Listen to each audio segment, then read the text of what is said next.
John Goody cooking contest. Remember that scene in '86 movie where Hot Rod and Cup give the Sharkticons? It wasn't the Sharkticons, it was the Alicons, but they didn't have a name. Yeah. That's okay, whatever.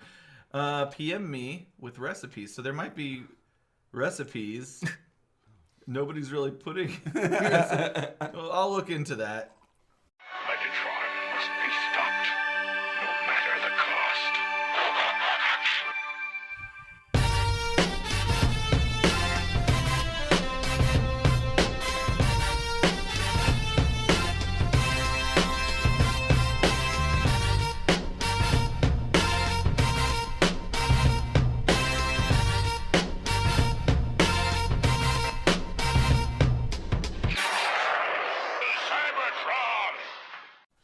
Welcome, ladies and gentlemen. Welcome. I'm sorry. I fucked it right up. Okay.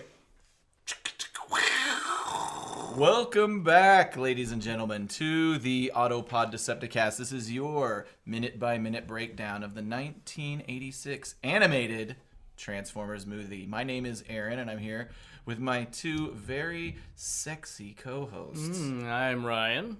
I'm Caleb. And we are here to cover, it's our episode 6, covering minute 5:01 to the beginning of minute 6. A couple things right off the top that we haven't talked about at all, I can't believe it, is our amazing intro music. Yep. What the and who made this intro music? Where did this come from? Whoever it was, they were really cool. Because they probably were very good at sex. And Very attractive to women. yeah, and men. Yes. And all species? Everything. Oh, I love it. So Caleb did this, and I want to. Yes. And I can't forget our friend Trey George, who produced, edited, mixed. What would you say his role? He was very important in producing it, mixing Gotcha. it, making. So, what is your role then? I was the musician. I was. Would you call yourself the composer? Yeah. Oh, okay. I composed You're it. the Vince DiCola of this intro. Yeah, I am. And if you, I mean, oh, thank you. No, that's okay. No, We'll you're look at it. Let's no, look. no, please stop. Okay, no, really. You're popping the seriously, peas. stop. No, we were. This was me and Trey put this together. Trey was a very important part of it because he basically felt out what was needed, and he was cutting and editing and mixing and made it Scratching. There were no scratches. And I just a little backstage. Well, not backstage. Pull back the curtain? Yeah, pull back the curtain a little. All I did was I gave you guys a piece of inspiration, which was the music from the show. And I'm blanking out on the composer who did so much of the background music. But it's that famous piece of music. It was used a few times throughout the show, but most famously when Sound Wave and Blaster are battling it off in a nightclub, and there's a certain set of like really amazing jazzy horn-based music that it's just funky as hell. And that was the main piece. And maybe we can put a link to the YouTube. But it's just, there's actually all the background music to this. Taken out of context of the show is still amazing. The composing and it's just awesome. I want to think that the piece of music that you're talking about, I want to think that it was like some kind of stock funky music that, and from what we can tell, it was recorded in Japan at some point. It's really funky. It's kind of out of place with the other music that's going on. And so what I think is that they probably pulled it from just some stock Japanese studio source. I would like to know more about it because it's solid studio work, but it's hard to find any information on it. And you're right. There are other compilations of the G1 background music, and that particular piece is, from what I can understand, is not included on those compilations. So that adds credibility to what you're saying. I want to think that they were probably, they were animating it, and they had the scene, and they were like, we need some funky music, and that one they probably looked through some portfolio of stuff that was purchasable for the track, and they saw that one, and they were like, So We'll on drop in a YouTube, little you can sample. find it. It's called Generic Rock Disco Theme Transformers G1. If you have any information about this track, Generic Rock, the source. we would love to hear it and talk about it, even though it's technically This is the good part. not related. That's the inspiration for our good theme stuff. song. The drummer And then is it goes on. phenomenal. So we're kicking off the minute with kind of a whiny exchange between Optimus Prime and Ironhide, and we're going to end the minute with a countdown, a perfect countdown, ending on the minute by our friend Cliffjumper. And we mentioned it a little earlier. I said in the last episode that Prime is kind of a dick in this moment, but really Ironhide's kind of a whiny. Prime's got to be Asshole. the leader here. I feel like he's been on Prime's ass about this for a long time, and we're just seeing the last straw. This is as close to Prime being a complete asshole as possible. He's just like, I've got to send this guy away. Ironhide is like an elder statesman, though, of the Transformers universe, right? I wouldn't say elder statesman. That implies I think he's just a veteran, you know? Right, but you'd think that Prime would have got rid of him millions of years ago if he... I think of Ironhide as kind of like not necessarily second in command, but up there in the power structure. He's like one of those employees that have been around a long time, and they talk shit. You talk shit. It's just kind of understood that that's just how that's the way things go. So maybe perhaps Ironhide knows where Prime's bodies are buried. Why do you assume they don't want to work together just from this one exchange? You're the one who said that. I'm I just playing said up on that your comment. Are you saying Ironhide has some shit on Optimus Prime? He knows where the prostitutes are buried? Exactly. I'm sorry, sex workers. The robo sex workers. Now I want to see that fan fiction. Well, now is not the time to ask whether Transformers have intercourse or not. When is the time? So, okay. I want to ask again, and I think that we're going to need some audience help on this. Who is sitting next to Ironhide in this chair at minute? It is 5 minutes and 7 seconds. Yeah, it's a wide pan of the control room where Ironhide's getting ready to go get up and. But yeah, I know what you're saying. So it's the person who's sitting to the right of Ironhide. And who did you say you thought it was? Windcharger? I'm saying Windcharger. Other potential candidates are Brawn. Yeah, I was thinking Brawn at first, just wrong color. But yeah, Brawn's yellow. Okay. They've been known to miscolor people before. True. I don't remember if the script gave us any indications, but all right. So Optimus Prime gives an order to the whiny Ironhide. We mentioned in the last episode that it was actually Ironhide's idea in an early draft of the script to go to Earth. In this one, he just is straight up told, "Get the fuck out of here." And then Prime asks for a security update from our friend Jazz. This is the first appearance of Jazz. On the other go ahead. One thing here, like this, go till he turns into a vehicle Minivan? mode. Okay, he's running. Yeah. Okay, yeah. This is funny because the first transformation in the movie is off camera. So between the seconds of we'll say 5:15 to 5:18, you Yeah. see Ironhide running, and then he transforms behind a wall. Yeah. Yeah, that was a conscious decision. Why would they do that? I don't know, man. They're burying the lead. This also brings up a larger point. Why are they Transformers in the first place? Ooh, that's a deep. Do we want to go there right now?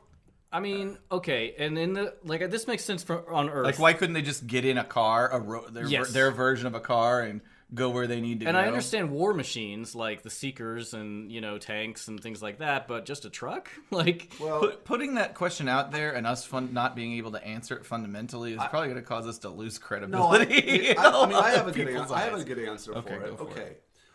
Imagine having a big movie called Transformers, where none of the lead characters that have been transforming are not transforming. I didn't want to look up the reason why. That would be terrible. Because I wanted to speculate about it, but I will look it up after this episode just to see the theories that are out there. But on Earth, it makes total sense because they're robots in disguise, but they're not robots in disguise on Cybertron because nobody's being fooled.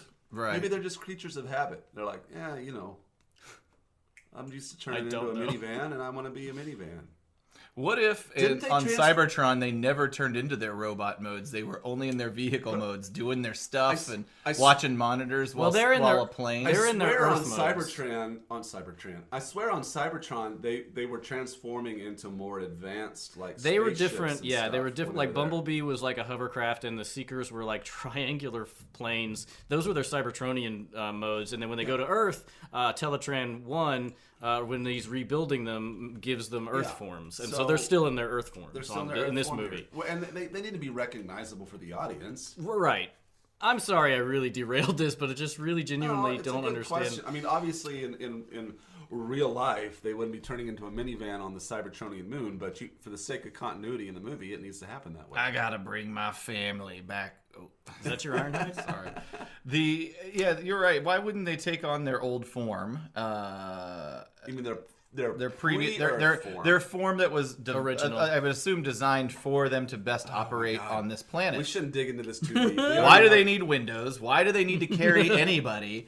Why do they need to be designed to carry anybody? The also, just as a little point of trivia here, the Seekers, the Skywarp Thundercracker, That's just fun to say. and Skywarp Thundercracker and Starscream, their Cybertronian modes are known as Tetrajets. I don't know if that's an official terminology or fan community stuff, but a couple things about this. There's no sign of Decepticon. Well, first, I'm sorry. Let me back up. Let's talk about Scatman Crothers. Yes. R.I.P. He's done lots of cartoon roles. He was George Meadowlark Lemon in the Scooby-Doo franchise. Oh. He was. I've never watched Hong Kong Fu. I believe that's a. Is that It's a Hanna-Barbera, I believe. Hong Kong Fu. Somebody called Scat Cat in the movie The Aristocrats. Aristocats, that is. Sorry, that's two totally different things. Don't The confuse them. Aristocrats. Don't confuse that for your children. He has a Definitely fairly, Google the Aristocrats joke at work. He's in The Shining. Of course. Yeah, of course. Yep. That's the It's the most famous role. The Shining, One Flew Over the Cuckoo's Nest as well. Yeah. You guys Yep. remember him in that. So Transformers the movie, according to the research I did, was his last bit of movie work. He died in 1986 from pneumonia, complications of lung and esophageal cancer. He was a How- heavy smoker for most of his life. So Now, are we sure that he and Orson Welles were not a murder-suicide? yeah, that's what I'm getting ready to ask. All right, he died on November 22nd. Scatman Crothers died on November 22nd. When did Orson Welles die? And I'm looking that up. I think it was in the summer, if I'm not mistaken. But Well, Orson Welles died. What did it say? What did he say? 2 weeks after filming? Yeah, it was something very like that. short after, or Orson Welles recording, I died. should say. You're on October 10th, 1985. All right. okay. So Scatman. Not a murder-suicide. We've lived a- solved it. It was not a Full murder-suicide. year later, but yeah, I should say Scatman Crothers' character on The Shining. I feel sorry for the guy because he spends the whole movie making his way back to the hotel to try to save them. That is- He goes to a lot of trouble to get up there. It's a slow build. He walks in the front door.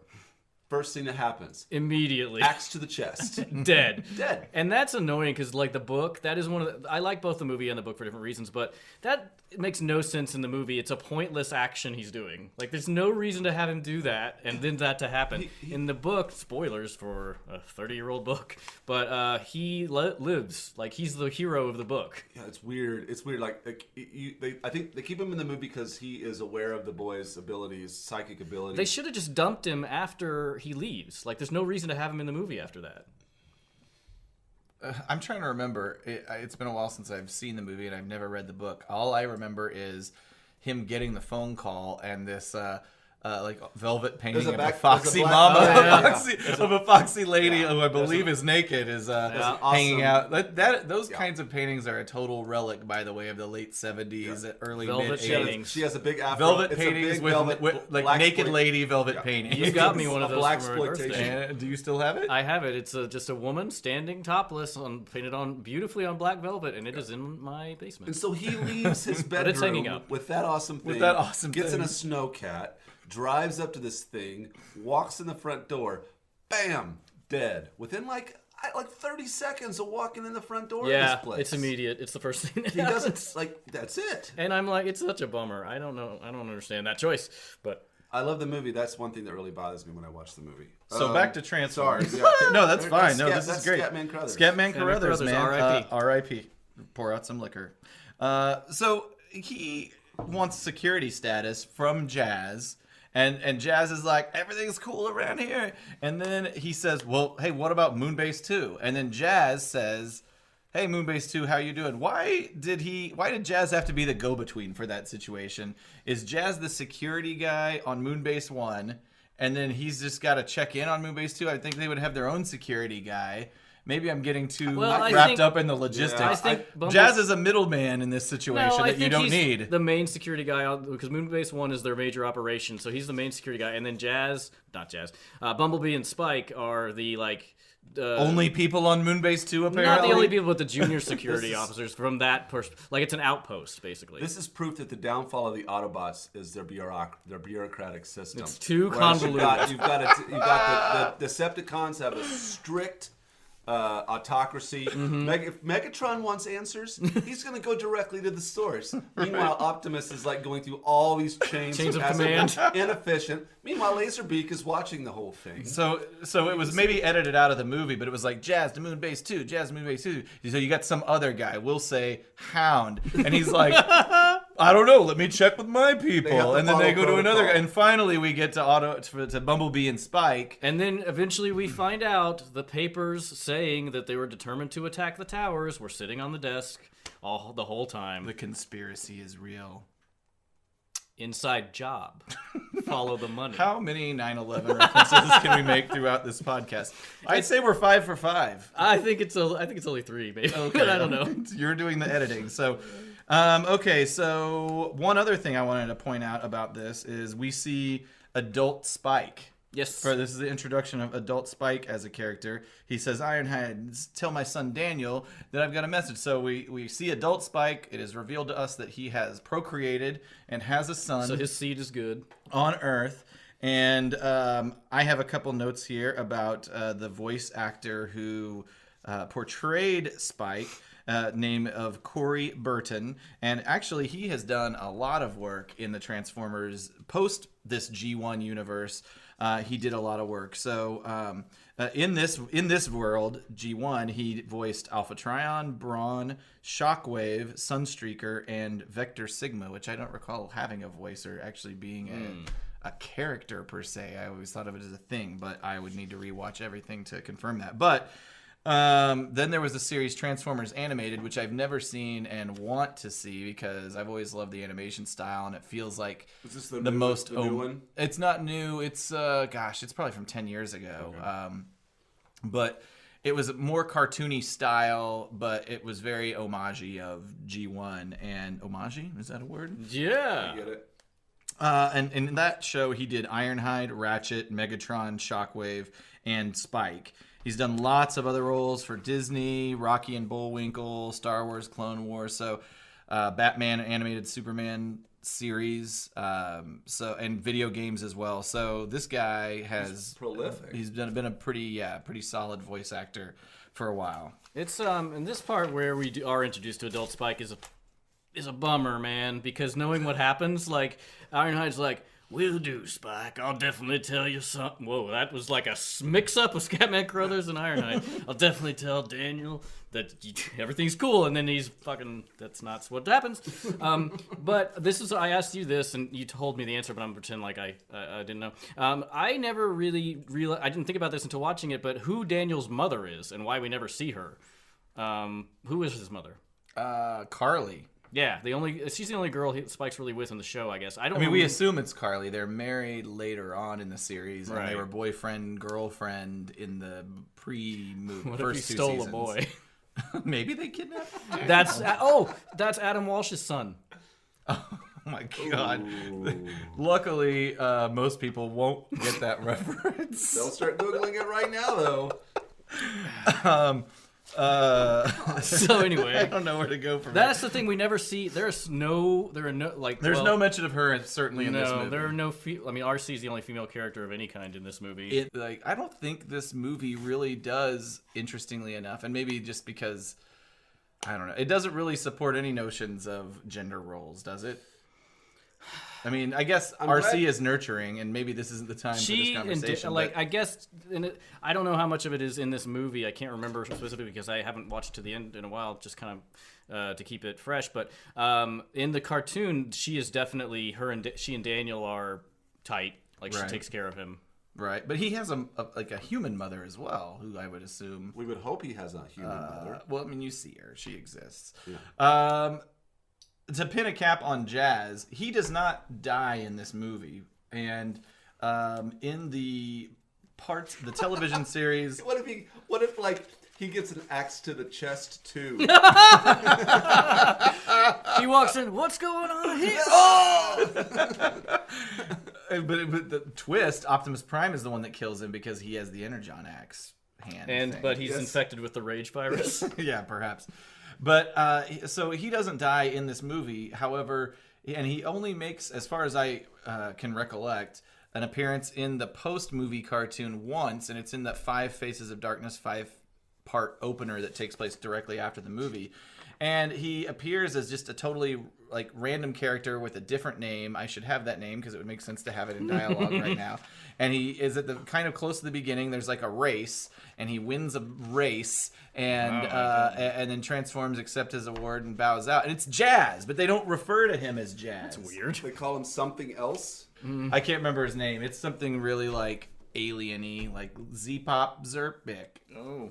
And I don't know why they did that, and they never refer to it. Nobody ever says, that looks like Jazz. Because, I mean, Rodimus Prime is there. He's, watching the whole thing. Why did he call Jazz Zeep-Bop Burp? He's he okay? Jazz is... He's undercover. he is in the witness protection program. So Prime, then, we have our moment with Jazz. Prime commands Cliffjumper to commence countdown. Again, another delegation. Cliffjumper, you've been training for this for years. Is that Optimus? I don't even know what... You've been training for years. It's my He's Rocky, got a cigar. It's my Mick voice. Go for it. You're the only one who can do the countdown, Cliffjumper.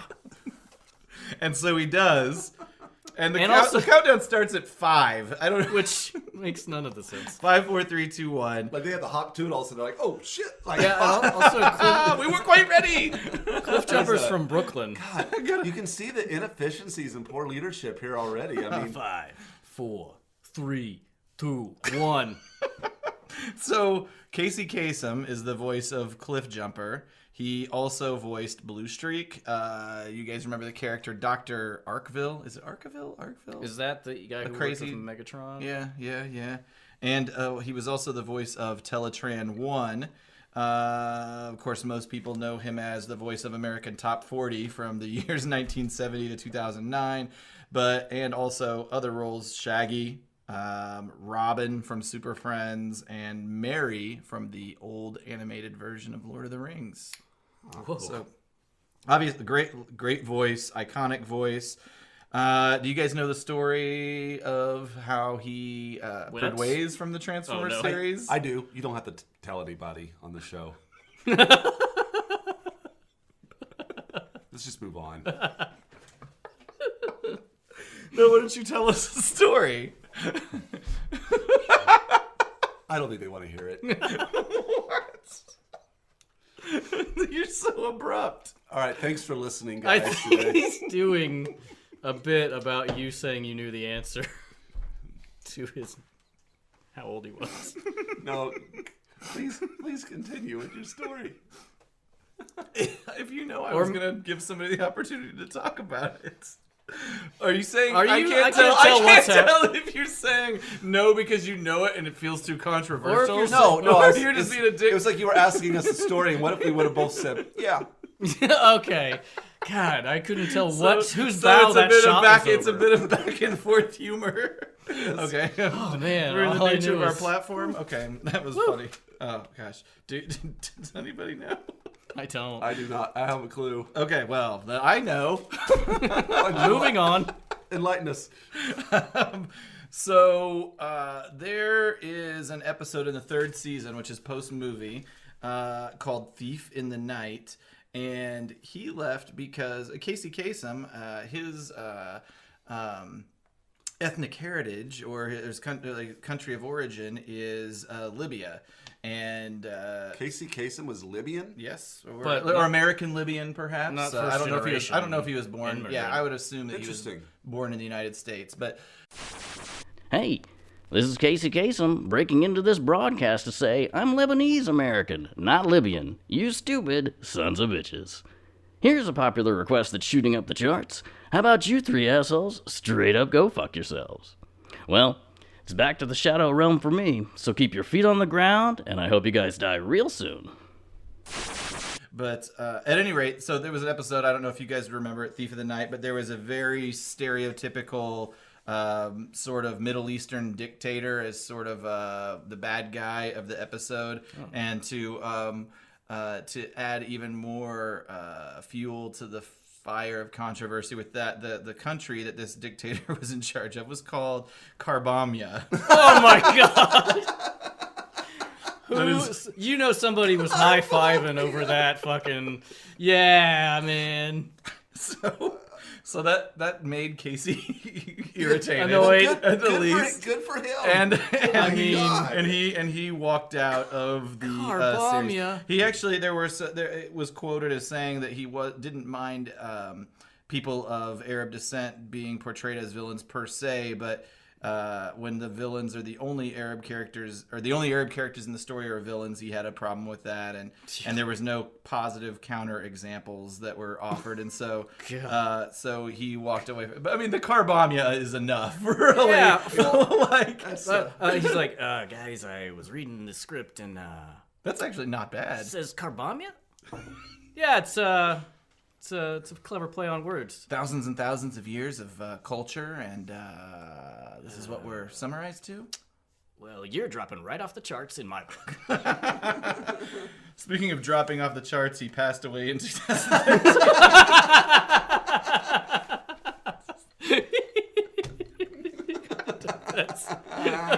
I'm laughing too hard at my own joke. I mean, it's solid. Passed away from... excuse me. Okay, so R.I.P. R.I.P. Casey Kasem. R.I.P. Casey Kasem. He passed away in 2013 from complications of Lewy body dementia. Okay, Ryan, do you have any other notes? I am fresh out. And Caleb has no notes. I have no notes, and I have to leave. It's 4:03. Okay, he's got to go. Caleb's got to go. I do have one. I have one script deviation. In that, which I'm trying to think. It's like the last shot. Or okay, so Cliffjumper's counting down. You see the bureaucracy, and basically the scene ends. It's like it's like a Skype chat. They're all like chatting it up, checking with the other moon base. Okay, so hang on. beep, boop, boop. They're planning on sending the ship. Thumbs, yeah. And here we go, doing the countdown. Oh, man. So in the last 4 seconds, we're seeing a pan of the ship itself that the Autobots going to Earth are in, and the major script deviation is that, at least in the early version of a script, Ironhide drives to a mountain and gets inside of a mountain. And what's eventually meant to have been unveiled is that the mountain is the ship, or it's a hidden ship inside the mountain, where clearly that's just a ship out on a runway is what we got. But originally it was a mountain disguised as a ship. So there's all kinds of like goofy camouflage things that early versions of the script were going for, that they just were like, fuck it. Let's simplify this. I mean, in reality, of course, Decepticons could have come and just bombed out all of their ships. They're just laying out on the runway. This is not so secret. Right, but that's not what happened, and so... no wonder the Decepticons are in charge of Cybertron.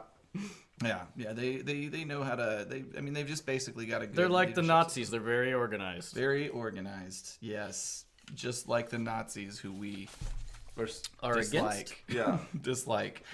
All right, I think that's it, guys. You don't have anything else? We did it. I just want to say that, for the record, we do not like Nazis. Thank you. Yeah. That is great clarification. Yeah. So, all right, so this has been your episode 6. Please like, comment, subscribe on all of our various social media networks and platforms that you can access via our webpage at autopoddecepticast.com. Thank you very much. We'll see you next week.